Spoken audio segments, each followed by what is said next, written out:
Sejam bem-vindos novamente à nossa continuação das aulas aí na educação, do retorno aí com segurança, retorno das aulas, né, teóricas aí e práticas, claro, dentro do possível, né? Então, pessoal, hoje, dando continuidade, a gente vai falar um pouquinho sobre as medidas de biossegurança institucionais em relação, né, às salas de aula, em relação à entrada das escolas, em relação ao funcionamento dos pátios, das bibliotecas, dos parquinhos, se houver, é claro, como deve ser feito aí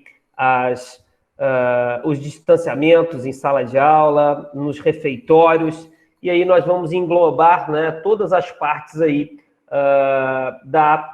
do colégio em si, tá? Então, a gente vai começar falando um pouquinho sobre essas medidas gerais e depois a gente vai entrando em cada setor. A gente fala do setor administrativo e das salas de aula. Depois a gente fala sobre os corredores, depois a gente fala sobre os pátios em geral e finalizaremos falando sobre a gestão de resíduo, que é importante que nós saibamos também, que é muito simples, tá? Não tem nada de diferente do que nós já praticamos hoje em dia, né? Só com algumas observações a mais, mas nós vamos levando aí e espero que essa aula seja bem esclarecedora. E, claro, lembrando a vocês que esses protocolos, né, que eu vou passar aqui para vocês, ou este protocolo, ele já está pronto, ok? E só esperando a assinatura, né, das médicas infectologistas, que fazem parte da CONCIS, para que nós possamos disponibilizar estas normas para que vocês as tenham, né, nas suas escolas e que melhor do que tê-las, né, é que nós consigamos praticar todas estas observações aí quando, porventura, voltarmos às aulas presenciais, tá? Então, vou começar falando um pouquinho sobre o segmento, né, desses protocolos. Então, pessoal, lembro a vocês que todas estas normas, né, desse protocolo foram retirados da guia de implementação dos protocolos, né, do Ministério da Educação, muitas também de outras cidades que já retornaram às aulas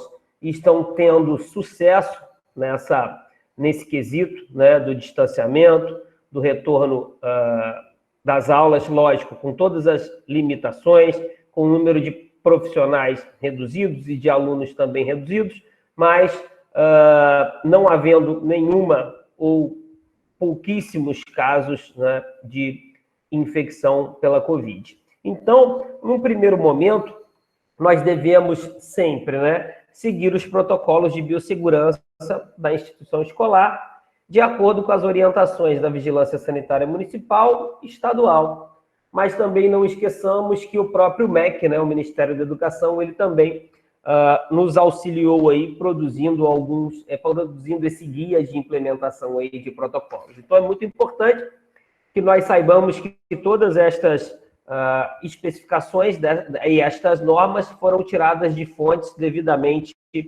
autorizadas, tá, pessoal?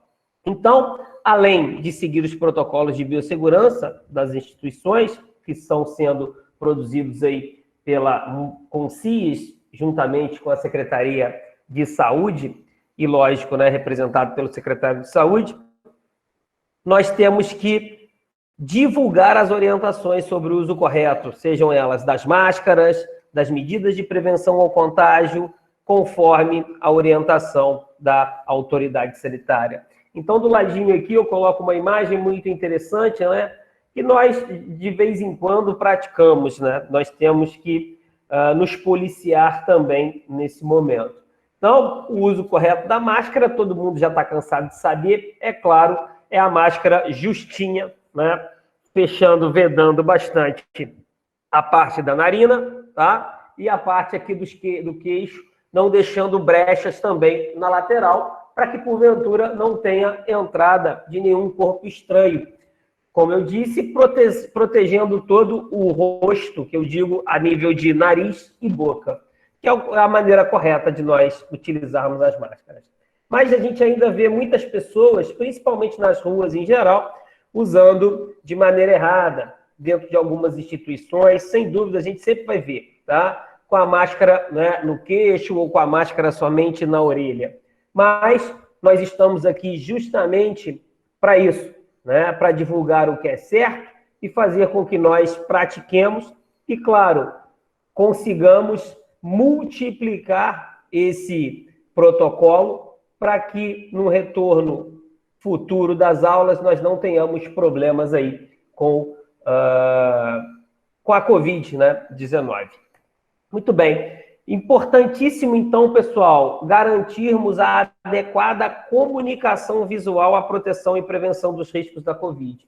Principalmente naqueles quesitos em relação à lavagem das mãos, em relação à etiqueta respiratória, como nós estamos vendo aí na imagenzinha aqui à direita, né? Sempre evitarmos o máximo possível as aglomerações, lembrando que o ideal é que nós tenhamos essas informações na entrada da escola, tá? Nas salas de aula, nos banheiros, principalmente, né? Nos locais de maior circulação e, claro, naqueles locais de menor circulação. Nós sabemos que a comunicação visual adequada, ela vai incentivar, né? E, consequentemente, demonstrará às pessoas que estarão frequentando a escola como um todo, que são os nossos alunos, que eles devem praticar a todo momento. E nós sabemos que quanto mais informação, quanto mais comunicação visual nós tivermos, mais fácil acaba sendo o entendimento das pessoas, e isso meio que acaba entrando por osmose, como a gente fala, né? Na cabeça tanto das crianças, tanto quanto, né, dos adolescentes aí presentes nos nossos colégios. Temos que nos preocupar com os produtos de higienização, essa disponibilização desses produtos, que são os produtos básicos, né? Álcool A70, né? O álcool gel, o hipoclorito de sódio, principalmente no momento em que nós estivermos fazendo a limpeza das superfícies, né? E, claro, mais efetivo que todos esses outros insumos que eu falei, a água e o sabão é de fundamental importância, porque nós sabemos que o vírus ele é formado pelo seu material genético, mas ele tem uma membrana protetora que é lipoproteica. Então, os detergentes e os sabões, eles atuam muito bem, né? Rapidamente na destruição desse vírus. Temos que observar os protocolos de higienização, preparação, consumo de alimento e descarte de lixos nas instituições escolares. Isso é importante por quê, pessoal? E quem passará isso para vocês, na verdade, né? Isso já é mais da área da nutrição, onde eu trouxe aqui à frente, né, algumas normas, tá, que devem ser seguidas pelo pessoal da nutrição nesse momento de preparo, né, do alimento, no consumo do alimento pelos funcionários, pelos estudantes e, claro, o descarte correto nas instituições escolares. Muito bem, eu trouxe algumas dicas aqui, ó, para alimentação segura, que a gente já pratica, mas temos que praticar de maneira mais efetiva, como lavar as mãos antes de iniciar a preparação dos alimentos, repetir a lavagem ao longo do processo, né, com maior frequência do que nós já estamos acostumados. E essa dica, claro, serve para as pessoas que trabalham no setor lá das merendas em geral, né? No setor do refeitório como um todo.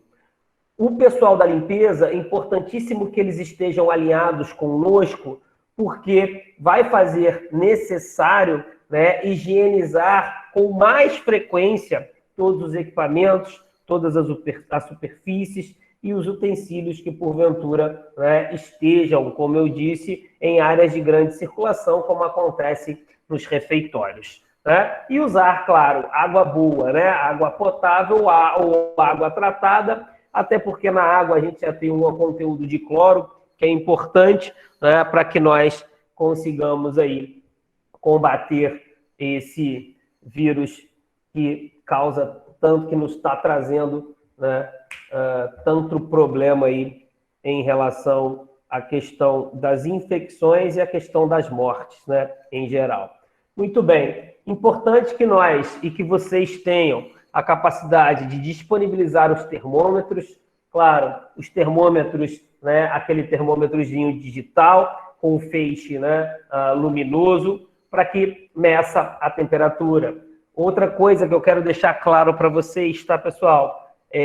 Esse quesito de você medir a temperatura em outro lugar, sem ser, né, na testa, isso acaba dando pequenas alterações, tá, no nível de temperatura, ok? Então, o ideal é que se meça essa temperatura diretamente na testa. Mas, Paulo, eu ouvi falar que esse feixe, ele acaba penetrando ali no crânio e vai lá na glândula pineal, podendo causar disfunções, né? Na glândula hipófise também. Não tem nada disso, não existe nenhum estudo, tá, pessoal, científico recente que fale sobre esta questão, ok? Então, é bom deixarmos claro que o ideal é que se faça essa medição de temperatura diretamente na testa, né, do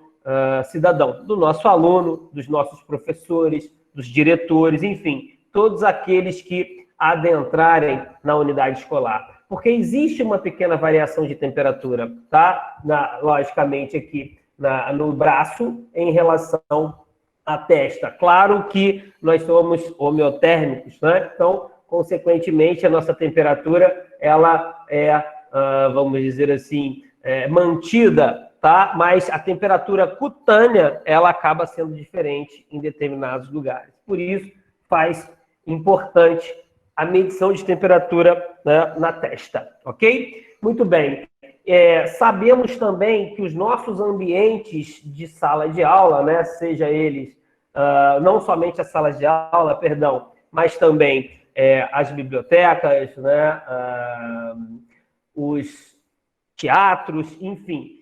Quando os alunos forem frequentar esses locais, é o ideal que esses ambientes sejam arejados por ventilação natural, tá, pessoal? Portas e janelas abertas, sempre que possível. Mas veja bem, Paulo, a minha sala, ela não tem nenhuma janela, ela tem uma porta e tem um ventilador, né, de teto. Vou deixar o ventilador desligado? Não necessariamente, tá, pessoal? O ventilador pode ficar no modo de exaustão, sem problema nenhum, pode ficar no modo de ventilação, tá? O importante é que nós não fiquemos muito tempo num ambiente sem circulação, por exemplo, com a porta fechada, tá? Então, só tem o ventilador e a porta da sala. Deixa a porta aberta e o ventilador ou o exaustor ligados para que circule o máximo possível, né, de ar dentro dessas salas. Tudo bem, Paulo, mas minha sala tem, por exemplo, ar-condicionado, né? Tem sistema de climatização, ótimo. Vai se proceder da mesma forma que eu falei para vocês num ambiente em que nós estivermos, por exemplo, somente a sala e o ventilador, tá? E o ar-condicionado, é legal ele ficar ligado realmente, né? Fazendo ali numa temperatura específica de 20 e poucos graus? Não, tá? O ar-condicionado ele não deve estar sendo ou ser usado no modo de climatização, tá? O ideal é que ele fique somente na ventilação. E qual as especificidades que nós temos que observar, né? Sempre aumentar, né, a limpeza dos componentes desse sistema.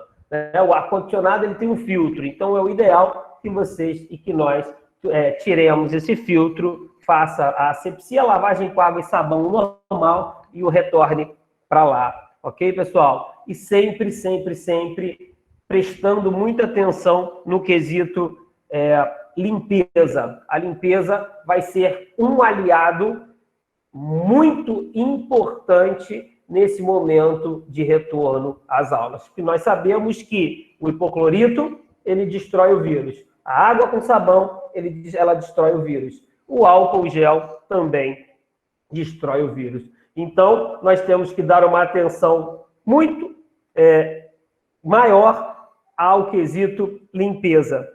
E isso vocês terão que multiplicar os seus funcionários, né, que trabalham diretamente com as limpezas, que são os ASGs, não é isso? Os auxiliares de serviços gerais. Já estou pegando, né, as informações e as manhas aí com vocês e as siglas que são importantes que nós saibamos também. Devemos considerar as áreas abertas da instituição escolar como uma opção de espaço a ser utilizado para ampliar e comportar os grupos de estudantes, sejam eles na quadra, no pátio, no parque, na horta, enfim, né? Mas sempre levando em consideração, pessoal, as medidas de distanciamento social. Paulo, nós não teremos condição de deixar as crianças e os adolescentes descerem para o pátio.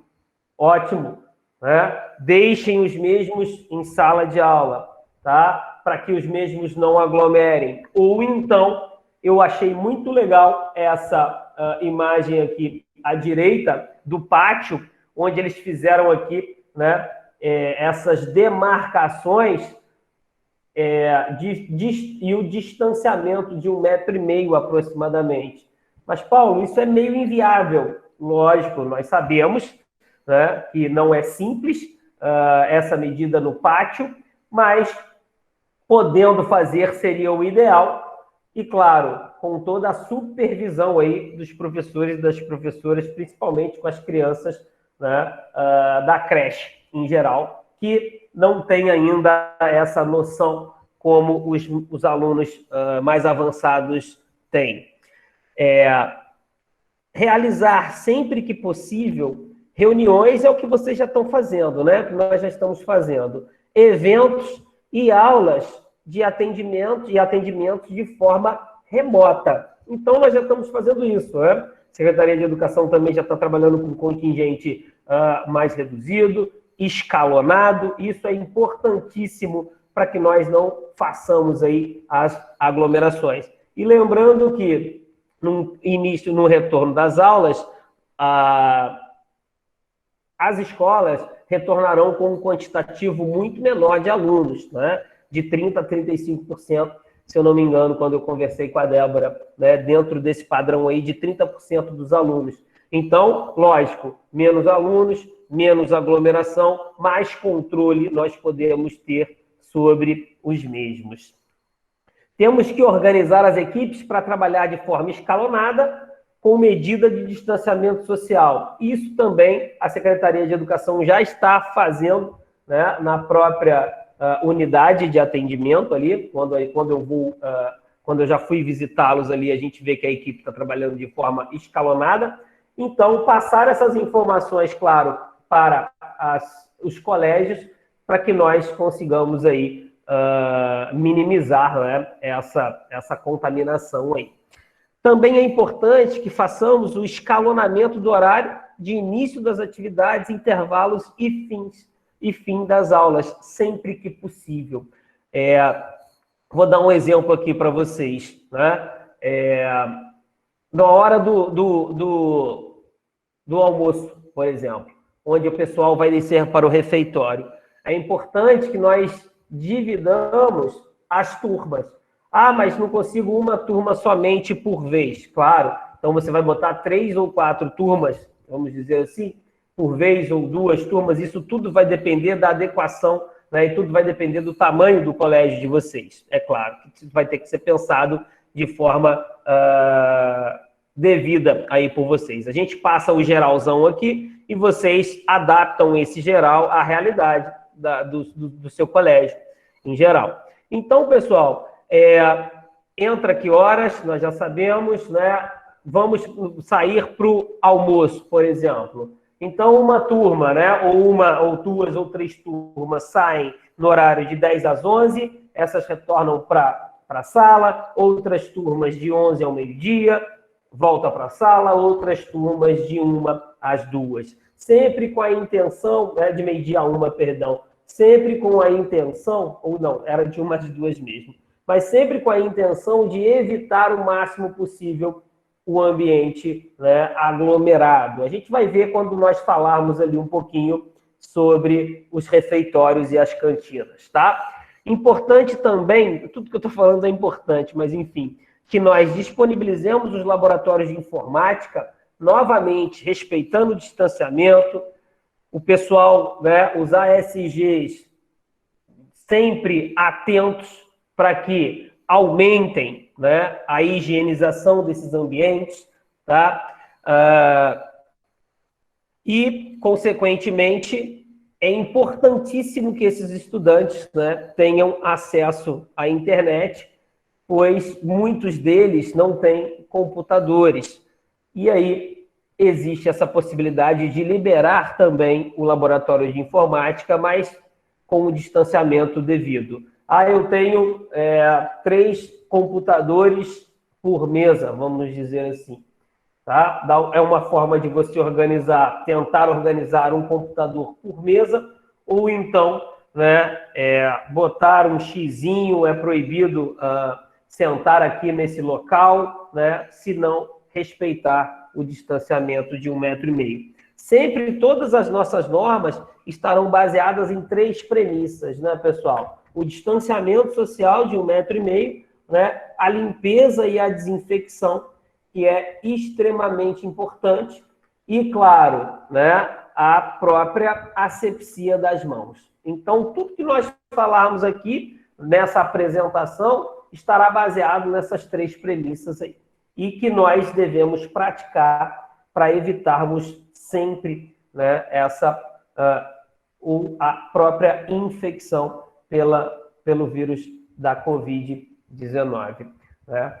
Organizar a estrutura operacional da instituição para que todo mundo, alunos, colaboradores, funcionários e servidores, olha aí o que eu acabei de falar para vocês, né, se mantenham a uma distância de 1,5 metro entre os mesmos, especialmente professores e alunos, em todas as atividades educacionais presenciais. Mas, Paulo, essa não é uma realidade da educação infantil, da creche.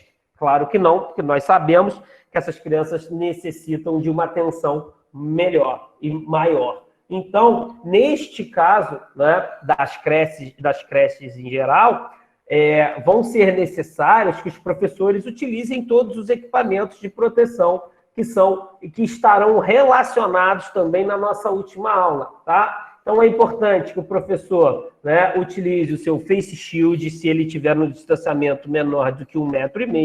É importantíssimo, como nós já sabemos, que utilizem as máscaras de maneira correta, sem nenhuma entrada, né? Não pode ser frouxa a máscara.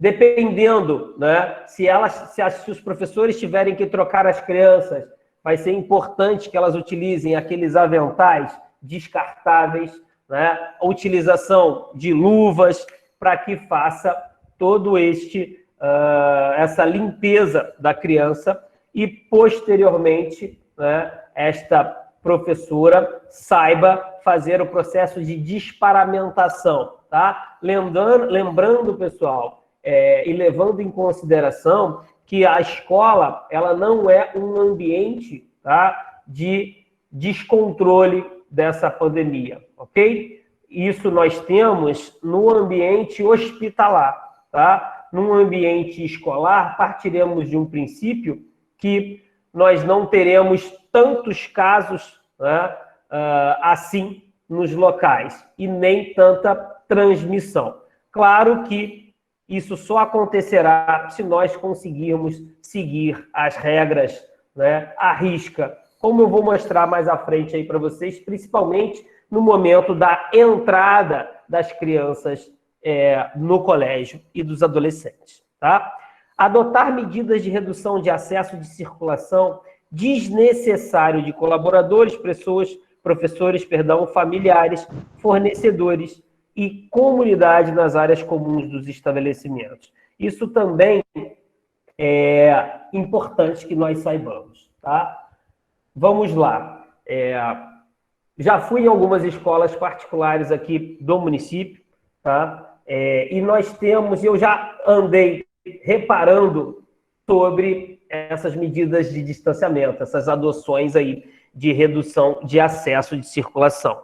Então, por exemplo, horário do intervalo. Claro que no colégio particular ele é totalmente diferente, né, do colégio público, mas no momento de intervalo, as crianças elas não deixam a sala de aula, elas lancham dentro da sala de aula, ok? E é proibido conversar no momento em que estiver lanchando. É claro, porque você vai estar sem a máscara, pode voar algum perdigoto, né? Então, evitar que essas crianças também saiam da sua mesa e vá à mesinha do colega. Evitar o máximo possível o acesso aos corredores. Se não puder evitar, claro, sempre acompanhar.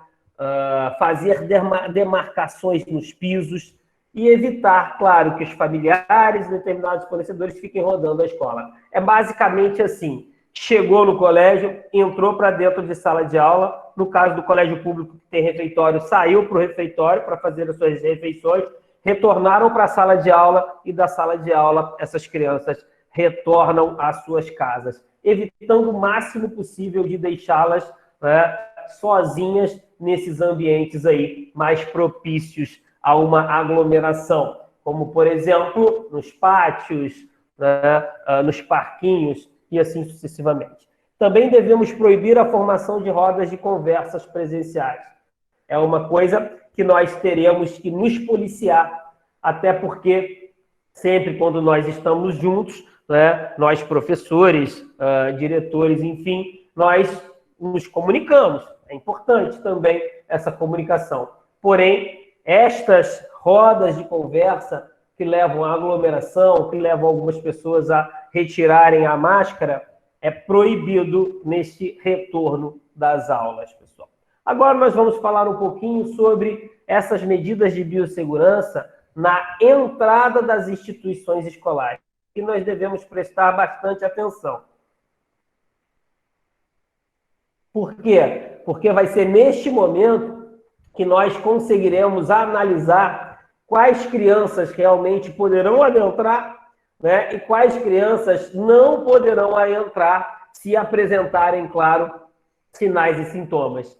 Então, nós teremos que ter uma dupla atenção nesse momento da entrada nas instituições escolares, e é aqui que vai pré-definir se uma criança, né, com sinal e sintoma adentrar no colégio, e aí existirá uma, vamos dizer assim, uma possibilidade grande dessa criança transmitir, né, o vírus. Ah, Paulo, mas ela está assintomática. Correto. Se estiver assintomático, nós não temos realmente o que fazer em relação a isso, porém, sempre bater na tecla do distanciamento e da utilização das máscaras. É isso que vai fazer com que nós nos protejamos aí desse vírus. Então, pessoal, na entrada das escolas, é o ideal que nós tenhamos N avisos, tá? Como, por exemplo, neste ambiente e neste estabelecimento, é obrigatório o uso de máscaras, seja ela de tecido ou seja ela descartável. E todos os colaboradores, professores, discentes deverão seguir essa norma básica, que é o uso obrigatório de máscaras em todos os lugares da escola, não somente na entrada, né? Nos banheiros, nos refeitórios, claro, quando não estiver comendo, se estiver na fila. Controlar a entrada e saída de pessoas nas instituições de ensino por meio de barreiras físicas, demarcações em pisos, se possível, instituindo portas exclusivas para a entrada e portas exclusivas para a saída. Sabemos também que não é a realidade de muitas escolas, então temos que nos preocupar mais em fazer essas demarcações e essas barreiras físicas. Eu achei muito interessante, pessoal, essa imagem aqui, ó, da direita, onde eu estou passando o meu mouse. Né? Aqui só tem um corredor de acesso, né, a segundo e ao terceiro andar. Mas foi muito bem feita essa demarcação. Tá vendo aqui? O amarelinho, mantendo um distanciamento de quem sobe e, claro, de quem desce, e também um distanciamentozinho de 1,5 metro aqui, no momento em que as crianças e os adolescentes estiverem entrando em sala de aula, saindo para o refeitório, voltando do refeitório e, consequentemente, saindo do próprio colégio. Realizar as demarcações no piso, como nós já falamos. Então, muitas das nossas informações estarão relacionadas aí aos distanciamento, rapaziada. Sempre o distanciamento de 1,5 metro, né? Seja na entrada, seja na saída, seja na porta do banheiro, seja no momento de fazer as refeições, né? Entrar e também no momento de sair. A medição da temperatura deverá ser feita em todos os colaboradores, professores, discentes, mediante, como nós já falamos, os termômetros de infravermelho sem contato, né? E é aqui que vai entrar uma grande, vamos dizer assim, uma importante participação daqueles funcionários que ficam, né, na seleção das pessoas que vão adentrar no colégio. São os porteiros em geral, né? Não sei se a gente chama de porteiro, né? Perdão se não for dessa forma, né? Mas são as pessoas que trabalham ali fazendo essa seleção. É importante, pessoal, que todos os diretores façam, né, alguns, vamos dizer assim, algumas fichinhas onde contenham, por exemplo, os sinais e sintomas da Covid-19. Tá? Então, faz N cartazes não, de folha A4 mesmo, né? Onde questionários, onde a criança, ao adentrar, ou o adolescente, né, que passem essas informações para esses funcionários. Então, quais seriam, né, esses sintomas e esses sinais, e quais deles estariam ali presentes naquela fichinha de preenchimento?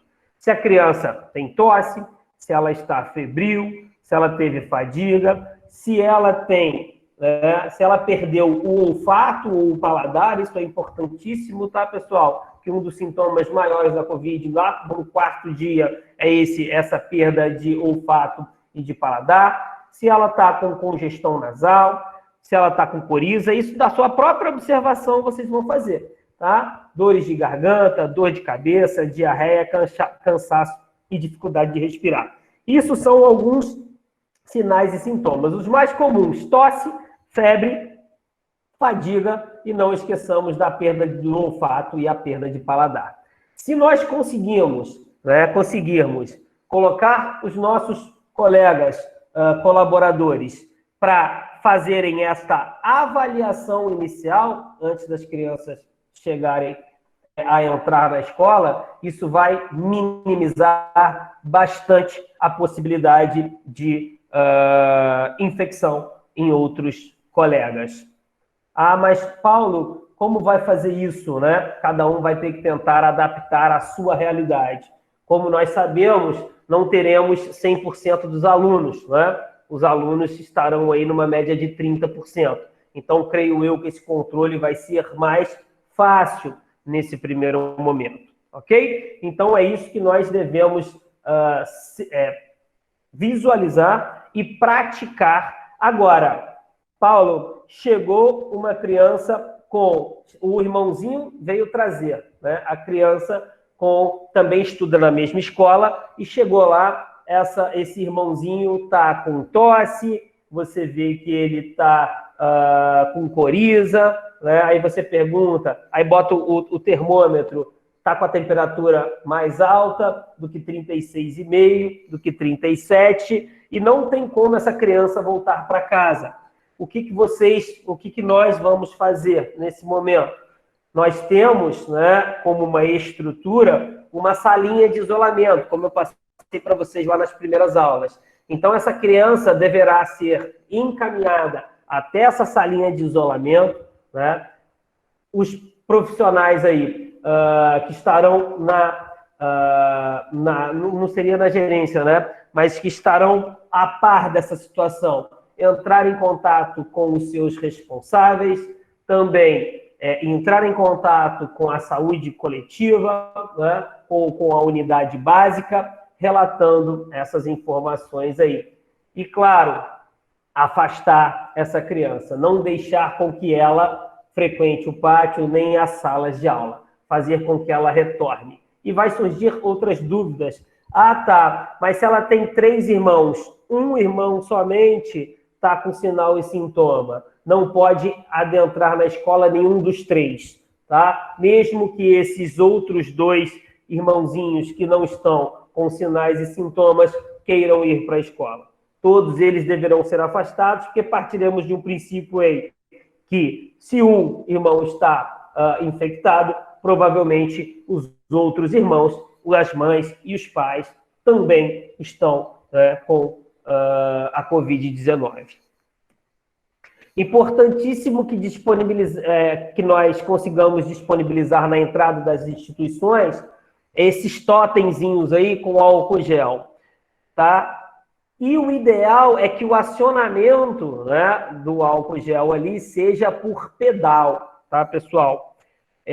Por que não o dispenser, Paulo? Porque partiremos de um princípio que essas crianças estarão chegando da rua, estarão chegando do transporte público, né, onde elas podem estar, né, ou podem ter vírus assim na superfície, nas mãos, em geral. Então, se eu coloco um dispenserzinho na entrada da escola e não um totemzinho desse com acionamento de pedal, o que pode acontecer? No primeiro momento que a criança pegar no dispenser, ela já vai ter uma carga viral ali, né, nesse dispenser. A segunda criança que adentrará, botou a mão no dispenser, pode também desenvolver e pegar essa carga viral. E assim sucessivamente, tá? Então, o ideal é que na entrada das escolas tenhamos esses totens. Dentro das salas de aula, nos corredores, nos banheiros, é o ideal que nós tenhamos os dispensers, porque partiremos de um princípio que a asepsia já foi feita na entrada da escola, tá? E, consequentemente, a asepsia dentro da sala de aula também já foi feita. No banheiro, nós temos aí, né, água e sabão que também poderão ser utilizados com muito sucesso. Disponibilizar na entrada das instituições, como eu falei a vocês, cartazes com informações claras e visíveis, orientando quanto às recomendações. Olha só o que eu falei para vocês, ó. Essa aqui é muito importante. Essa aqui, na entrada da escola, é importante que ela seja uma das maiores, né, um dos maiores cartazes. Né? Não frequente a escola com sintomas de gripe ou de febre.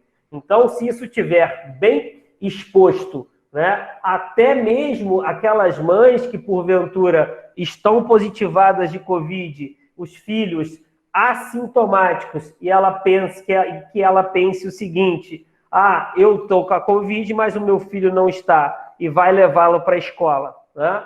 Então, esse cartaz vai servir de um chamariz para evitar que essa mãe, consequentemente, deixe o seu filho mesmo assintomático na escola. E nós sabemos que o melhor meio de prevenção hoje, sem ser a vacina, né, é a própria educação, é a própria informação clara e visível. Informações em todas as partes das escolas é de fundamental importância.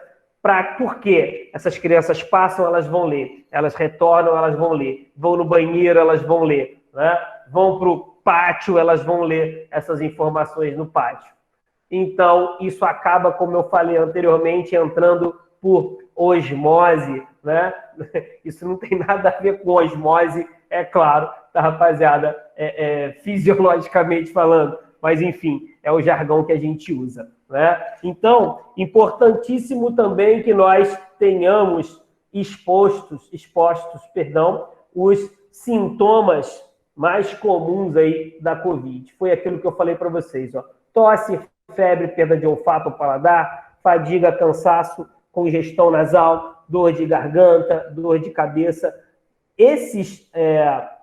Essas informações foram todas adquiridas do Google, tá? Todos esses cartazes foram adquiridos do Google. Nós não temos problema nenhum em replicá-los, então, nas escolas. Claro que eles deverão ter tamanhos, né, maiores em cada local que eles estiverem expostos. Importante que nós mostremos aos alunos a etiqueta respiratória, mesmo com máscara, tá? Eu estou com máscara e eu estou tossindo. Na verdade, se ele está com máscara e está tossindo, essa criança nem deveria ter adentrado a escola. Mas vamos dizer que ela adentrou, não estava tossindo ali naquele momento e nós deixamos passar pelo rastreio ali inicial. Está dentro de sala de aula, a criança está tossindo, é o ideal que nós mostremos como funciona a etiqueta respiratória, né?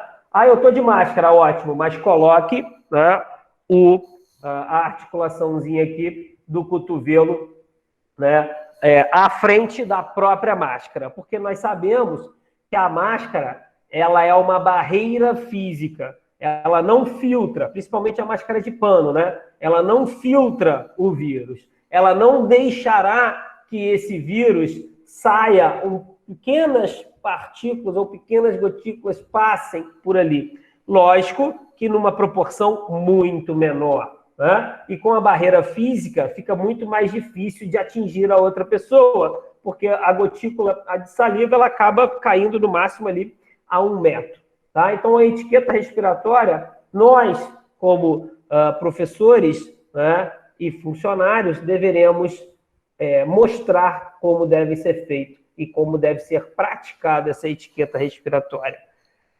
O uso e a colocação da máscara também são situações que devemos observar, pessoal.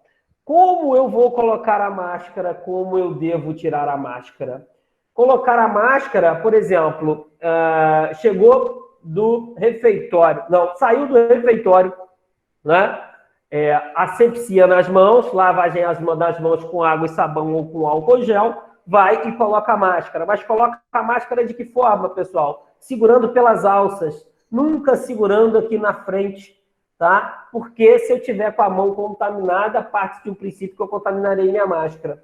Então, asepsia das mãos, né? Coloca a máscara pelas alças, cobrindo sempre o nariz e a boca, não deixando brechas na lateral e evitando o máximo possível o toque na frente da máscara. Então, quando eu vou em vários lugares, né? Em todos os lugares, tá? Independente de ser saúde ou não, eu vejo muitas pessoas com as máscaras já bambas, né? Já gastas, onde ela coloca a máscara aqui, fala 1, 2 minutos, a máscara cai, esse cidadão vai, pega na máscara e bota aqui em cima novamente, a máscara cai, ele pega e bota aqui em cima. Na verdade, isso não vai estar auxiliando em nada, tá? Essa máscara, né? Ela não vai estar protegendo de nada, até porque toda hora ela cai, toda hora você tem que tocar ali para fazer com que a mesma, né, fique adequada ao seu rosto. Então, é importante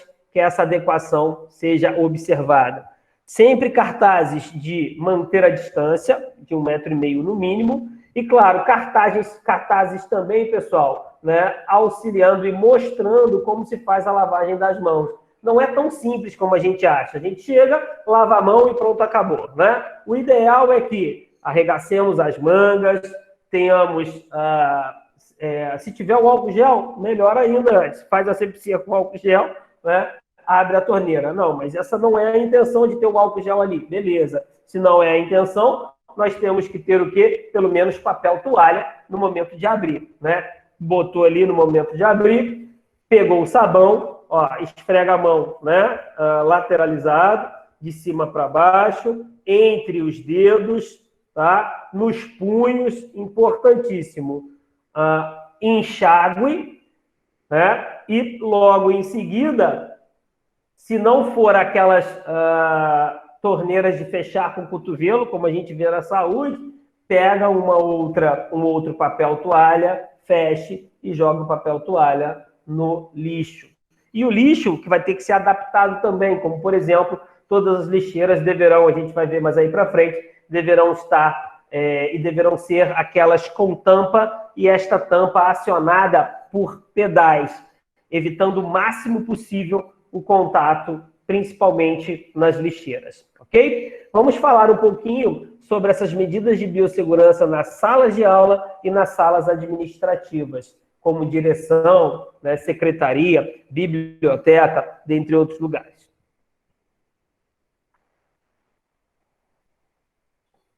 É o ideal que nós tenhamos, no mínimo, tá? 2 frascos ou dispensers com preparações de álcool, com álcool gel, para higienização das mãos, por sala, prioritariamente na entrada e na saída. Paulo, a minha sala só tem uma porta de entrada e é pela porta de entrada que nós saímos.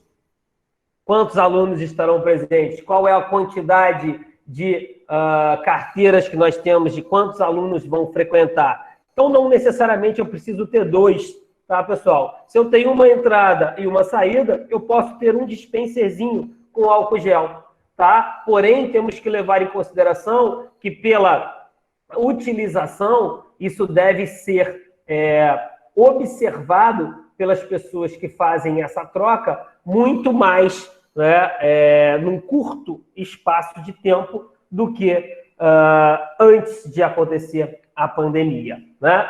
Disponibilizar frasco com álcool gel e toalhas para limpezas de mobiliários, tá? Isso aí seja dentro da sala de aula ou seja nas salas administrativas, tá? Importante. Mas, Paulo, eu posso utilizar o hipoclorito de sódio para limpar a minha carteira? Tudo vai depender do material, né? Se for madeira e se for alumínio, né? Ou então ferro, não é ideal que a gente utilize o hipoclorito, tá? Porque ele deixa manchas, consequentemente. É o ideal que utilize água e sabão, tá? Proceder à limpeza das salas a cada troca de turno. Importantíssimo também, pessoal, tá? Ou a cada troca de turma. Não somente na troca da turma, tá? Nas saídas também. Por exemplo, as crianças chegaram, elas vão adentrar, a sala já vai estar basicamente limpa. Essas crianças saíram para fazer a sua refeição. É o ideal que o profissional de limpeza faça a asepsia da sala. Vai ter que lavar com água e sabão? Não, né? Faça a asepsia rapidamente. Pode ser com hipoclorito, Paulo? Pode, sem dúvida alguma. Deixando agir por 10 minutos e depois limpando? Sim. Pode ser com álcool? Sim. Tudo vai depender do tamanho das suas salas, do número da quantidade de pessoas e, claro, né, de quantas vezes essas crianças adentrarão e sairão da sala. Se essas crianças entram em sala, né, já vai estar limpo. Saiam para almoçar, tem que ocorrer a limpeza. E no momento de sair da sala de aula para a troca de turma, a limpeza também deverá ser feita. Então, vamos pensar o seguinte, a limpeza era feita uma vez por dia, o ideal agora é que essa limpeza, de acordo com a necessidade, seja feita, no mínimo, 3 vezes por turno, né? Sempre que as pessoas saírem, né, e posteriormente adentrarem a sala de aula, é importante que a limpeza seja feita. Disponibilizar os materiais e equipamentos suficientes para que não seja necessário o compartilhamento, tá, de materiais, como canetas, réguas, né, canetinhas hidrocores, lápis de cor, tesouras. Então, é importante que cada criança tenha o seu kitzinho, tá? Para não compartilhar. É importante que cada professor também tenha o seu kitzinho de pilô, né? Apagador, enfim, e aquilo exclusivo para ele. Posso fazer a asepsia depois que eu sair de sala? Lógico, pega um álcool, passa ali, né, nos seus materiais e pode ir para a sala dos professores sem problema nenhum, tá? É importante que disponibilizemos lixeiras adequadas em todos os lugares, tá, pessoal? Sejam nas salas de aula, sejam nos banheiros, sejam nas áreas comuns. Evitar o máximo possível do contato com as mãos. Por isso, preferencialmente lixeira com tampa e acionamento a pedal. Mantendo sempre o distanciamento, né, de 1,5 metro, ok? Das cadeiras e das mesas. E dependendo da situação, como serão 30% ou 35% das crianças, para evitar que as carteiras fiquem perto uma das outras, estas podem ser retiradas de dentro das salas, tá? Mas se não tiver um lugar específico para guardá-las, elas podem ficar dentro de sala de aula, porém, né, elas têm que ter demarcações ali. Essa cadeira não pode sentar, essa mesa não pode sentar, ok? Muito bem.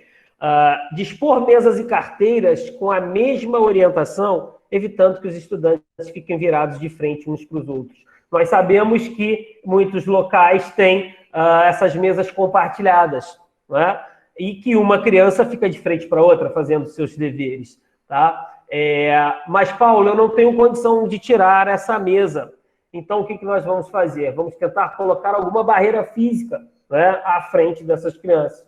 E essas barreiras físicas eu tenho ali, elas mostrando como é fácil de ser feitas, tá? Serem feitas. Pode ser com tubos de PVC e um acrílicozinho ali fazendo esta separação, tá? Mas o ideal é que elas não fiquem virados de frente uns para os outros, até porque se ficar de frente de uns para os outros, a possibilidade de contaminação é maior, porque a gente sabe que as crianças tiram a máscara, conversam um pouquinho, tá? Orientar, claro, novamente aí, ó, quanto à obrigatoriedade de uso da máscara de proteção facial, né, a de tecido ou descartável, e os cuidados, consequentemente, a serem adotados quanto ao seu uso. Então, pessoal, esses cartazes deverão estar presentes aonde? Na sala de aula também, tá? Nas unidades administrativas, nos corredores, nos banheiros, como nós falamos anteriormente. Importante que as mochilas e os demais pertences não fiquem em contato direto com o chão, tá? Tenha algum suporte para que eles coloquem em cima da mesa, ou então nas suas cadeiras, né? Como nós fazíamos antigamente, como eu fazia antigamente, enfim, que colocava a mochila, né, atrás da cadeira e ela não entrasse em contato com o chão. Porque nós sabemos, vai ter limpeza? Claro, sem dúvida que vai haver limpeza. Porém, pode ser que, por um momento, né, algum lugar ficou sem limpar e ali tinha uma partícula viral. Essa partícula viral aderiu à mochila dessa criança e aí essa criança voltou para casa e contaminou todo mundo, por exemplo. Isso aqui, pessoal, proibir o consumo de alimento dentro das salas de aula, fora do horário das refeições, tá? Agora, olha essa observação. Caso a instituição não tenha espaço adequado, um refeitório, pode-se fazer uso da sala de aula para as refeições. É o que eu falei para vocês que estão acontecendo geralmente nas instituições particulares. Eles adentram em sala, né, totalmente com distanciamento, ok? Deu horário de intervalo, ninguém sai de sala de aula, ninguém pode conversar, até porque se sair da sala de aula pode acontecer o processo de aglomeração, né?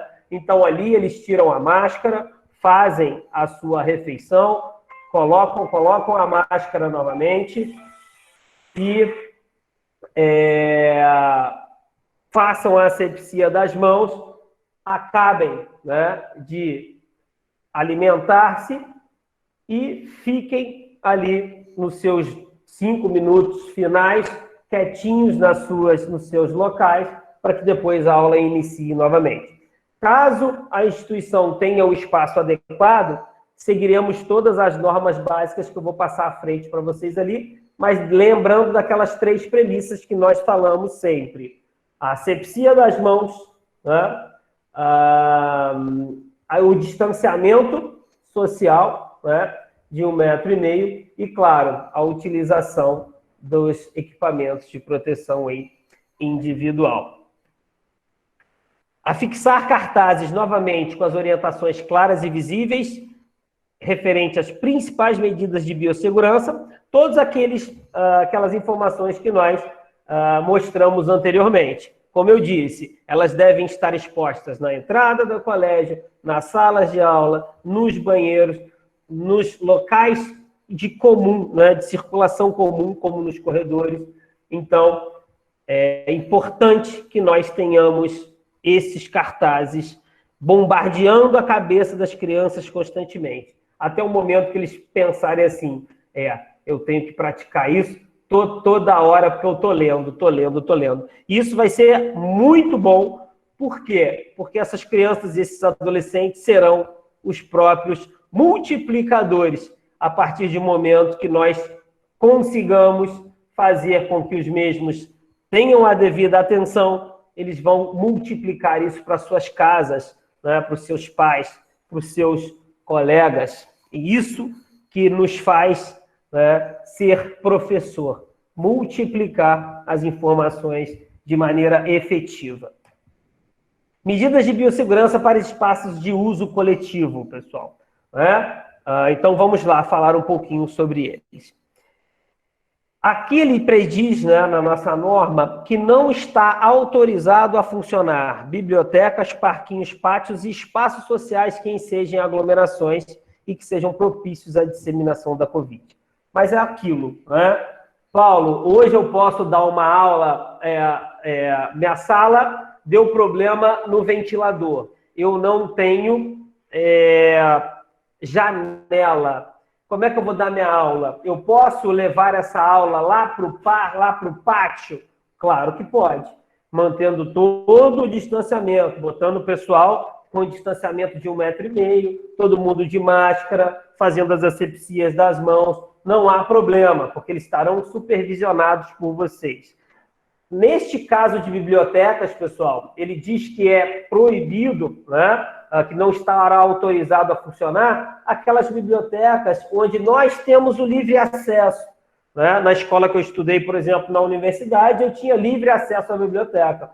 Eu entrava na biblioteca, andava pelos corredores, pegava o livro que eu quisesse, levava para a bibliotecária, né, e para os seus assistentes, e elas faziam as observações que deveriam ser feitas. Né? Então, se for neste estilo, não é legal, tá? Que funcione essa biblioteca. Até porque o papel, a gente sabe, também é um meio de transmissão ali, acontece pelo próprio papel. Tem pessoas que colocam, né, para folhear os papéis, colocam o dedo na boca, então é melhor restringir. Né? Então, a pessoa, Paulo, o aluno não vai poder usar a biblioteca? Lógico que ele vai poder, desde que você tenha um controle de acesso na entrega e um controle de acesso na saída, ok? Dessas crianças.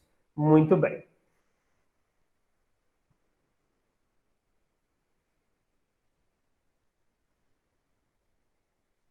Só um minutinho, gente. Só um minutinho aqui, que eu vou... porque eu estou aqui em stand-by no laboratório. Eu preciso rapidamente só dar um recado aqui.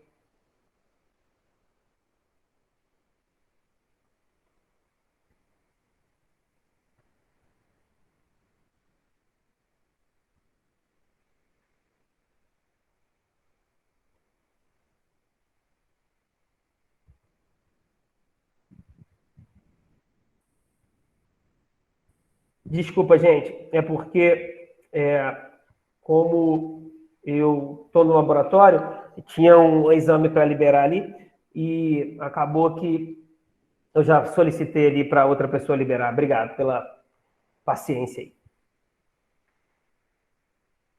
Perdão. Então, pessoal, pátios e espaços sociais devem ser utilizados alternativamente para as atividades escolares, seguindo as regras específicas. Foi o que eu falei anteriormente a vocês, tá? Restringir o uso do corredor nos intervalos das aulas ou liberar escalonadamente as turmas. Isso também exige uma observação, né? Exige uma, vamos dizer assim, uma maior observação sobre isso. De que forma? Nós sabemos que Se eu tenho uma turma dentro de sala de aula, essa turma vai sair para se alimentar no refeitório. E se deixarmos as mesmas saírem sozinhos, eles vão aglomerar. Ou então é o seguinte, essa sala, né, sala 01, ela sai agora. Todo mundo desceu, libera a sala 02. Todo mundo desceu, libera a sala 03. Todo mundo desceu, libera a sala 04. Todo mundo desceu. Certo? Para evitar o máximo possível, como eu falei para vocês, o fluxo cruzado, né, das crianças de uma sala com outra. Sinalizar os sentidos de circulação, né, e providenciar as marcações de 1,5 m a 1,5 m nas áreas comuns, como eu falei para vocês. Claro que não precisa ser esses cartazezinhos lindos aqui, maravilhosos no chão, né? Uma tinta mesmo de piso, você consegue fazer esse distanciamento, né? Uma fita, aquela fita que a gente utiliza aqui, como está aqui nessa imagem à direita, também se faz necessário. Mais simples possível. O que nós temos que fazer é seguir as normas. De que forma faremos? Isso vai ficar a cargo de cada um, né, em relação à verba que vocês tiverem e, logicamente, os equipamentos que vocês tiverem em mãos. O importante é que nós façamos, né, sinalizemos esses sentidos de circulação e, consequentemente, essa demarcação do distanciamento social. Tá? Implantar corredores de uma só via. Claro, né, pessoal? Nós sabemos que muitas vezes não é possível e, se não for possível, a gente faz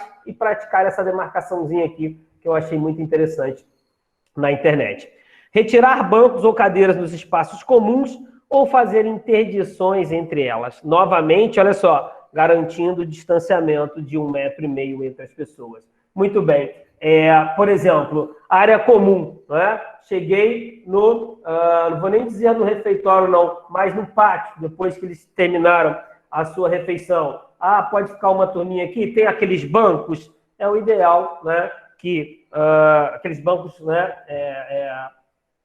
Que são juntos, né? Que são unidos. Então, o ideal é que de 1 m em 1,5 m a gente coloque um xizinho, ou então imprima, né, um cartaz dizendo é proibido sentar nesse momento, respeito o distanciamento, de 1,5 m aproximadamente.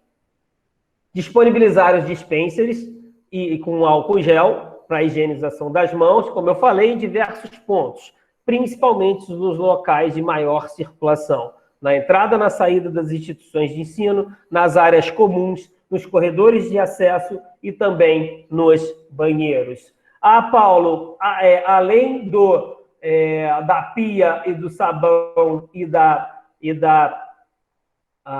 do papel toalha, faz necessário ter um dispenser com álcool gel no banheiro? Se nós tivermos todo esse aparato, não vejo a necessidade de ter dentro dos banheiros, tá, um dispenser com álcool gel.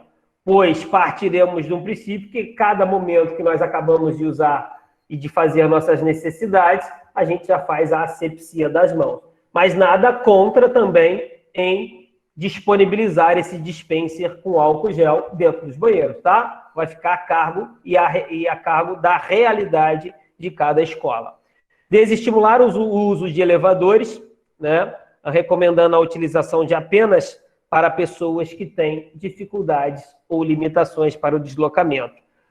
Tem algumas escolas que existem, né, que têm elevadores para aquelas crianças que são portadoras de necessidades especiais.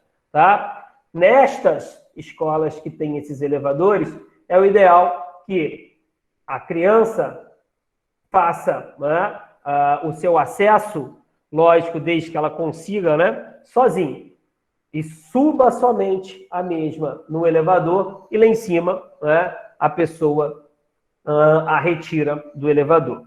Então, aqui a gente puxou um pouquinho da realidade diária, né, dos prédios em geral e trouxemos para a educação. Por isso que está esse cartazinho aqui, ó, tá? O ideal é que pessoas que moram no mesmo local, ou, por exemplo, pessoas da mesma sala de aula, né, que façam esse acesso, né, com a pessoa que tem deficiência, tá? Que tem alguma restrição ali. Então, somente da sala de aula. Não pegue outra pessoa de outra sala de aula para subir juntamente com esta pessoa que tem restrição. Desativar o uso de bebedouros de bombas e de pressão. O ideal é que instalemos preferencialmente os bebedouros sem contato manual e, lógico, prover recursos de insumos para a higienização das mãos no local. Veja bem, isso aqui é muito complicado, né, pessoal? Porque nós sabemos que as escolas têm muitos desses bebedouros. O que nós podemos fazer nesse momento? Isolar a área aqui onde nós botamos a boca, geralmente, e deixar somente, né, aquela partezinha do dispenser ali para servir na garrafinha de água, tá? E é importante que, ao lado desses bebedouros, nós tenhamos um dispenser com álcool gel. Por quê? Porque a criança vai fazer a asepsia da mão, aí sim ela vai poder, por exemplo, abrir a torneira, se for aqueles, né, bebedouros maiores, com 3 ou 4 torneiras, ou se for esse tipo de bebedouro que não tem um acionamento pelo pé. Então, não temos condição, lógico, de desativar os bebedouros, assim, o que nós vamos fazer? Colocar os dispensers com álcool gel e estimular, ó, vai colocar água, faz a asepsia da mão, abra a torneira, não deixe que a boca da garrafinha encoste, né, nesse dispenserzinho, que isso também é importante. Fechou as torneiras, faz a asepsia da mão e aí a criança é encaminhada para a sala de aula. Novamente, afixar cartazes com orientações claras e visíveis quanto às medidas de biossegurança, novamente, como também as práticas respiratórias, a frequente higienização das mãos, o distanciamento social e, claro, o uso obrigatório da máscara de proteção. Medidas de biossegurança para os refeitórios, para as cantinas e também para as lanchonetes. Então, é aqui que nós adentraremos com mais ênfase, até porque, pessoal, basicamente todas as escolas, né, se me corrijam se eu estiver errado, têm os seus refeitórios. Então, é o ideal que o pessoal da nutrição do município, né, aí da Secretaria de Educação, faça um treinamento com os funcionários que trabalham na manipulação de alimentos e passem essas normas como devem ser feitas, tá? Isso foge à nossa alçada. Quem deverá fazer isso será o próprio pessoal da nutrição, porque eles têm muito mais competência do que nós para treinar e avaliar como as cozinheiras, né, o pessoal aí dos serviços de manipulação de alimentos farão, tá? Mas eu trouxe algumas normas técnicas aqui para que vocês passem, né, para as nutricionistas, como, por exemplo, a RDC de 216 de 2004, que fala sobre as boas práticas para serviços de alimentação, a nota técnica 47, que fala sobre o uso de luvas e máscaras nos estabelecimentos que utilizam, né, alimentos, tá? A norma 48, ela fala sobre a produção segura de alimentos durante a pandemia, e a nota técnica 49, que fala sobre os serviços de alimentação com atendimento direto ao cliente durante a pandemia. Então, eu trouxe para vocês aí essas resoluções, essas notas técnicas, mas quem deverá passar para os profissionais que trabalham na cozinha são os próprios nutricionistas aí, né, da Secretaria de Educação e da Prefeitura. Eles estão muito mais aptos a falar para vocês, ok? Claro, disponibilizar, se possível, locais para lavagem adequada das mãos na entrada dos refeitórios, pia, água, sabonete líquido, papel, toalha, e, claro, né, o suporte lixeira com tampa com acionamento por pedal. Paulo, não tenho condição de instalar uma pia, né, na entrada do refeitório. Perfeito. O que nós vamos usar? Dispenser com álcool gel. Tá muito bom. ok? Mas se tiver possibilidade, é o ideal que façamos dessa forma.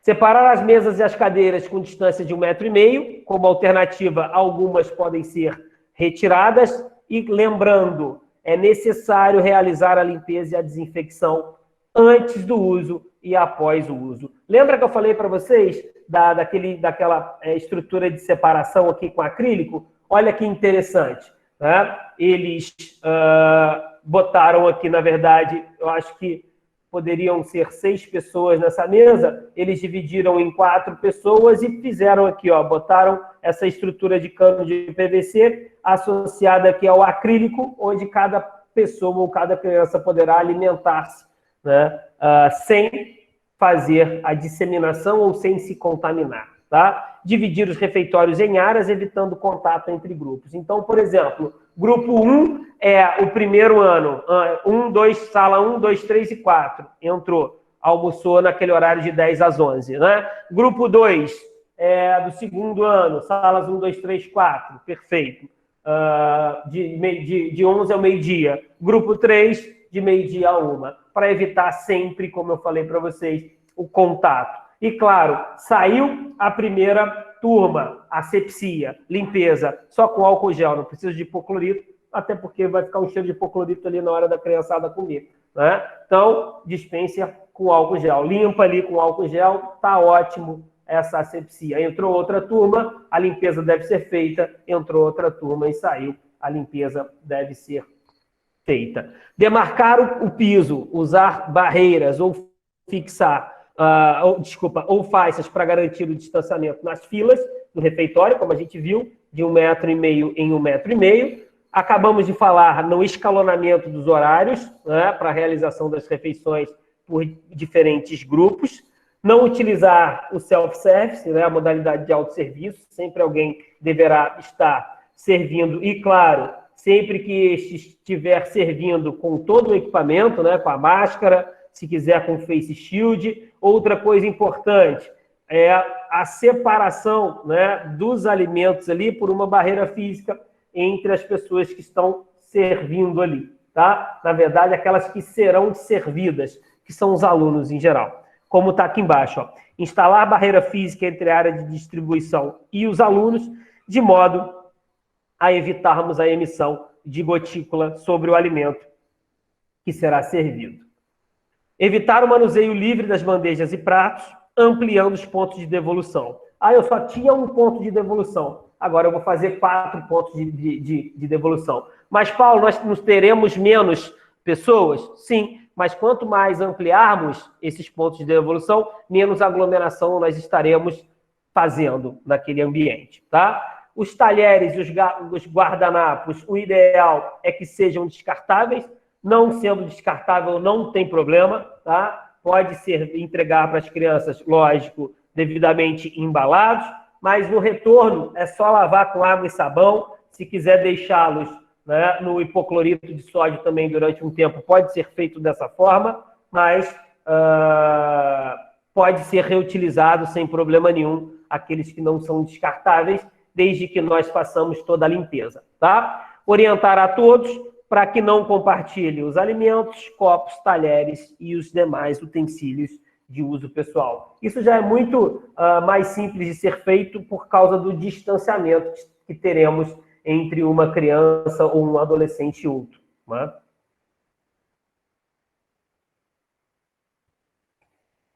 Novamente, pessoal, a fixar as orientações sobre as boas práticas respiratórias, higienização das mãos, né? Como utilizar as máscaras e o distanciamento social. Disponibilizar as lixeiras em todos os lugares, preferencialmente aquela lixeira com tampa e que tem o acionamento de pedal. E agora, uma parte importantíssima, principalmente para o pessoal de limpeza, tá? Porque a gente sabe que no meio dessa pandemia nós somos bombardeados com tanta informação que nós acabamos ficando desinformados, vamos pensar dessa forma. Mas como, Paulo, ficamos desinformados? Nós estamos tão neuróticos com limpeza que nós acabamos por misturar substâncias que são incompatíveis. E esta mistura de substâncias incompatíveis podem levar a sérias lesões, a queimaduras de pele, queimaduras no trato respiratório, ok? Se levar a situações onde teremos destruição de células do sistema nervoso, como o clorofórmio faz, né, como o gás cloro, que ele é neurotóxico, ok? Então, se eu misturar e não souber os ingredientes ali, as químicas que eu estou utilizando, eu posso prejudicar a mim e prejudicar, consequentemente, todos aqueles indivíduos que estão perto de mim, tá? Então, no primeiro momento, os produtos utilizados na higienização e desinfecção das superfícies, geralmente superfícies de plástico, aço inox, cobre e mármore, também piso, chão, paredes e vidros, nós podemos utilizar coisas simples, como sabões e detergentes, tá? Em superfícies também podemos utilizar, como em superfícies fixas, como piso, chão, paredes, banheiros, né? E superfícies, vamos dizer assim, metálicas e de madeira, podemos usar o hipoclorito de sódio? Sim, podemos usar o hipoclorito de sódio, principalmente no banheiro, que é de fundamental importância, porque no banheiro nós não temos somente, né, o vírus presente, nós temos ali as bactérias que fazem parte do trato intestinal. Então é importante que o banheiro seja, né, lavado aí com o hipoclorito de sódio, sem dúvida nenhuma. Ok? Muito bem. E esse treinamento das equipes de limpeza, eu já tinha conversado com o pessoal da Concisco, até com a Kelly, que ela poderá fazer esse treinamento com os profissionais, tá? De limpeza em geral. O que englobaria nesse treinamento, pessoal? Como devem ser usados os EPIs, né? As máscaras, os aventais, os uniformes, as luvas, as botas, tá? Bem como a maneira de vestir, utilizar e retirar e descartar corretamente os mesmos, que nós chamamos de paramentação e desparamentação. É isso que a Kelly faria o treinamento com vocês. Esse treinamento, num primeiro momento, pode ser virtual, ela grava uma aula e vocês, gestores, passam as informações aos seus funcionários da limpeza, ou até num retorno presencial, ela pode pegar um representante de cada escola no local com distanciamento e também dar essa aula naquele local, tá? Quem vai estar responsável por isso vai ser a Kelly, que é um membro também nosso lá da Concis, onde ela vai treinar e mostrar como faz essa limpeza, tá, pessoal? Geralmente, a limpeza deve ser feita de cima para baixo, das áreas menos limpas para as áreas mais sujas, vamos dizer assim, né? Das áreas menos sujas para as mais sujas. Por exemplo, tá? Carteira, né? Não é de baixo para cima que nós vamos fazer essa limpeza, é de cima para baixo. Por quê? Quando a criança está sentada na cadeira, né? A parte mais exposta ali, as gotículas, estão ali na frente dela.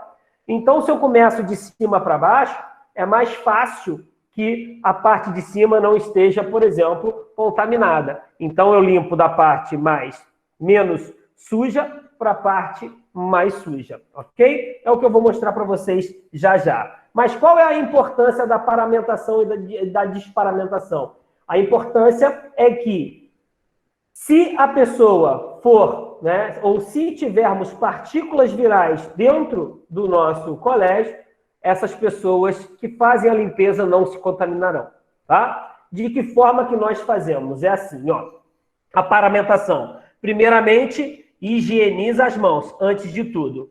Coloca o gorro, depois a máscara, depois o protetor facial, face shield. Coloco o avental, calça as luvas. Paramentei, fiz a limpeza, tá? Na hora de retirar. Isso já foi comprovado em outros países, tá, pessoal? As pessoas nos hospitais não estavam se contaminando no momento em que eles praticavam, né, a sua função. Elas estavam se contaminando no momento da desparamentação. É o momento em que você já está mais relaxado, onde você está indo para casa, e aí foi uma das observações que foram feitas. Na desparamentação, o cuidado é muito maior, porque partiremos de um princípio que na paramentação nós não temos contato com o vírus, mas na desparamentação, sim, pode haver, né, um contato. Então, como se faz a desparamentação? Primeiramente, retiro as luvas, higienizo as mãos. Retiro o avental, higienizo as mãos novamente. Retiro o protetor facial, higienizo as mãos. Retira a máscara, retira o gorro e higieniza as mãos novamente. Fazendo todos esses procedimentos de paramentação e de desparamentação, vocês estarão aptos aí e muito difícil, né, se tiver partículas virais associadas, de vocês se contaminarem, tá? De vocês que eu digo, do pessoal da limpeza. Importantíssimo, intensificarmos a limpeza das áreas comuns, né, das salas, e que devem ser limpas e desinfetadas a cada troca de turma. Essas orientações são de fundamental importância para os funcionários que vão estar na linha de frente, que eu digo, no momento de limpeza, tá? De paramentação e de desparamentação. É importante que nós saibamos também que não é só passar, né, o álcool gel, por exemplo, e retirar no momento. É o ideal que esses funcionários friccionem, né, por no mínimo 30 segundos as mesas, as cadeiras, as portas, as maçanetas, os corrimões, interruptores, janelas, telefones, os próprios dispensers, tá? Os frascos, né, e os demais artigos e equipamentos que possam ser tocados com frequência, tá? Então, isso também vai ser passado pela nossa equipe, né? Esse 30 segundos aí é de fundamental importância, porque pode ser que eu só passe, eu não consiga atingir diretamente a partícula viral. E o álcool, por exemplo, não consiga penetrar ali na sua membrana, né, no seu envoltório, melhor dizendo. Vou falar membrana plasmática, não, porque membrana são somente com seres celulares e não acelulares, como o vírus. Né? Enfim, outra coisa que deve ser observado, pessoal, pelo pessoal da limpeza, é que nunca, né, nesse momento de pandemia, deveremos usar vassouras e esfregões secos. Tá? A recomendação é sempre praticar a varredura úmida dos ambientes. O que é a varredura úmida? É com pano. E outra coisa, o pano que eu utilizo no banheiro deverá ser somente utilizado no banheiro. O pano que eu utilizo em sala de aula deverá ser utilizado só na sala de aula. O pano que eu utilizo nos corredores deverá ser usado somente nos corredores. E assim sucessivamente. Nunca misturar o pano da cozinha com o do banheiro com o da sala de aula, enfim, nunca, ok? E olha só como é interessante essa associação entre substâncias que nós desconhecemos quando elas são misturadas e produzem determinadas substâncias, tá? Isto aqui, então, para o pessoal de limpeza é importantíssimo. Como eu disse, estamos sendo bombardeados constantemente com as informações de limpeza e chega uma hora que a gente dá meio que uma sequelada mesmo e pode misturar compostos. Então, vou mostrar alguns aqui para vocês. Olha só, água sanitária e vinagre não se deve misturar porque ela libera cloro gasoso. E o cloro gasoso, se vocês não sabem, ele foi utilizado na Primeira Guerra Mundial, tá? Como um gás tóxico, um neurotóxico, um gás neurotóxico para matar, né, os inimigos em geral. E olha como foi utilizado nesta época, tá? O gás cloro, ele é mais pesado do que o ar. Então, ele decanta, né? Eles utilizavam e soltavam quando o vento estava a favor da tropa inimiga. E o que acontecia com esse gás? Por ele ser mais pesado do que o ar, ele ia para as trincheiras e intoxicava muitas pessoas. Se você está no ambiente, por exemplo, num banheiro e utiliza essas substâncias, você pode inalar aquela substância numa proporção maior, ok? Muito bem. Água sanitária mais desinfetante. Ele pode gerar uma substância chamada tricloramina. É uma substância, né, que provoca sérias queimaduras em todo o trato respiratório. Pode levar também à asfixia se utilizarmos no ambiente fechado. Por isso, não se deve fechar o banheiro e misturar os produtos de limpeza durante a faxina. Água sanitária mais álcool. Olha o tanto de coisa aqui que a gente já está fazendo a associação. Hoje a nossa vida gira em torno de quê? Hipoclorito de sódio e álcool. Hipoclorito de sódio e desinfetante. Né?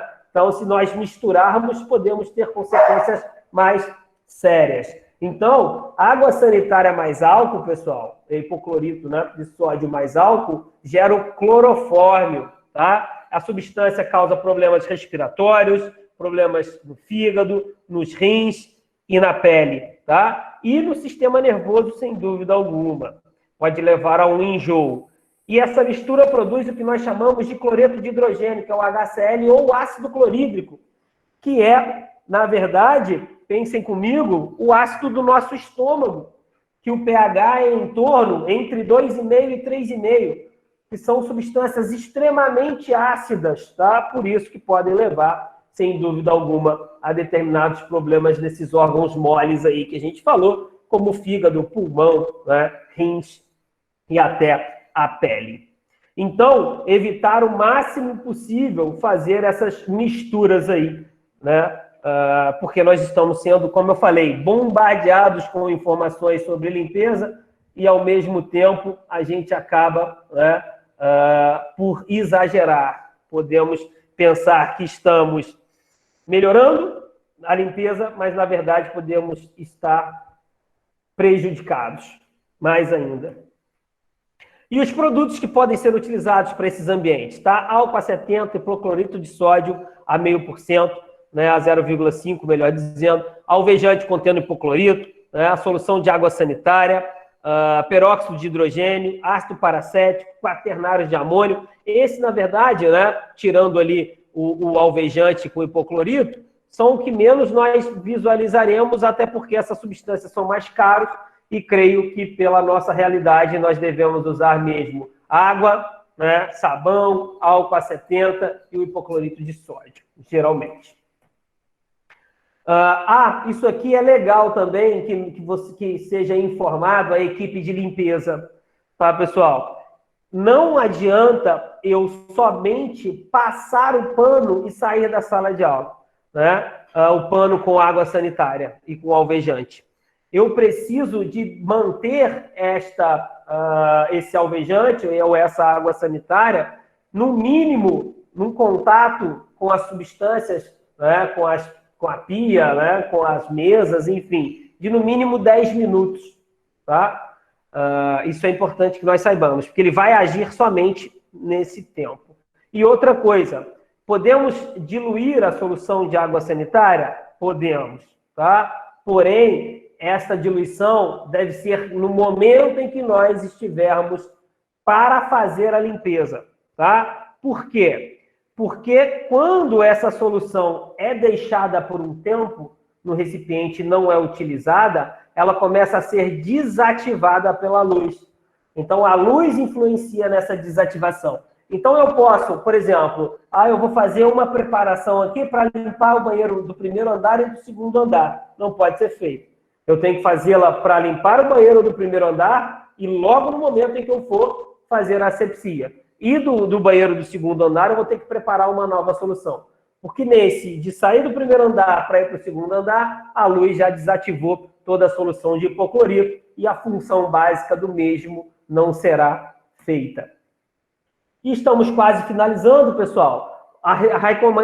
Temos aqui algumas recomendações de limpeza e desinfecção nos banheiros, tá? É o ideal que os banheiros fiquem limpos e abastecidos com os papéis higiênicos, os lavatórios das mãos sempre abastecidos com sabonete líquido, papel toalha e as lixeiras daquele estilo que eu falei para vocês, né, de acionamento de pedal. Também achei muito legal essa imagenzinha aqui de um colégio. Ó, o próprio banheiro, na saída do banheiro, eles já delimitaram essa marcação para que a criança saia do banheiro e vá fazer a asepsia das mãos, né? Ah, mas não é a realidade do meu colégio. Sem problema nenhum, né? Faça a demarcação e faça aquele distanciamentozinho de 1,5 m a 1,5 m, tá? Intensificar a limpeza com água e sabão. Neste caso, água e sabão e depois, tá, pessoal? Passar o hipoclorito de sódio. No banheiro é o ideal que se faça isso. Não somente água e sabão e não somente hipoclorito de sódio, tá? É importante que façamos a limpeza com as duas, né, com os dois produtos, tá? O hipoclorito, depois que foi lavado, né, com água e sabão, deixar agir por 10 minutos, enxaguar e secar imediatamente. E aumentar, claro, a limpeza desses ambientes, principalmente nos períodos de maior uso, que é o período ali do momento de alimentação, né, nos refeitórios em geral. Devemos disponibilizar, né, os dispositivos de descarte, que são as lixeiras, com aquela mesma função que eu falei para vocês, com aquela mesma estrutura, né, lixeira com pedal. Garantir o distanciamento de 1,5 m, por exemplo, eu tenho 3 pias, é o ideal que 2 somente sejam utilizadas, respeitando aquele distanciamento de 1,5 m, e evitar, lógico, para evitar aglomerações, né? Isso aqui é muito interessante. Isso aqui é um experimento que é feito de vez em quando para mostrar como, né, quando a gente dá descarga com o sanitário, na verdade, com a tampa do sanitário aberta, como nós temos aqui, ó, uma dispersão desses aerossóis. Se o vírus estiver aqui dentro, consequentemente, rapaziada, ele vai ser disseminado, tá? Não só o vírus, mas também em nível de bactérias, principalmente os coliformes fecais, tá? Então, olha só, orientar a todos que a descarga deve ser acionada com a tampa do vaso sanitário fechada.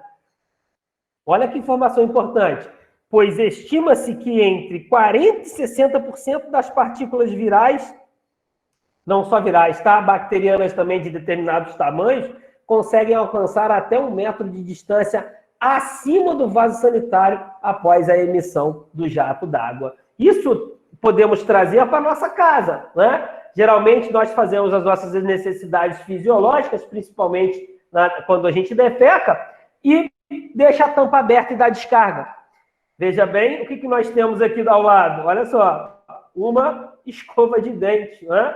Essas partículazinhas que podem conter o vírus e podem conter bactérias, porventura, podem associar-se aqui, né? E, posteriormente, parasitar-nos, sem dúvida nenhuma.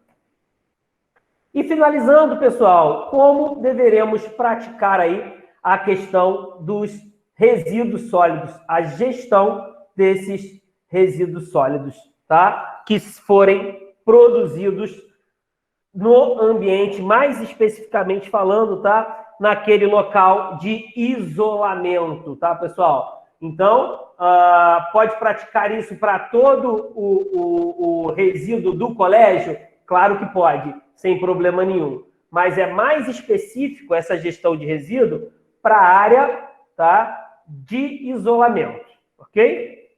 Então, nestas áreas de isolamento, né, e nas áreas de descarte, novamente, as lixeiras com tampa e acionamento de pedal, seguir os protocolos caso existam. Caso não existam, né, produzir esses protocolos, mas esses protocolos nós já fizemos para vocês, tá?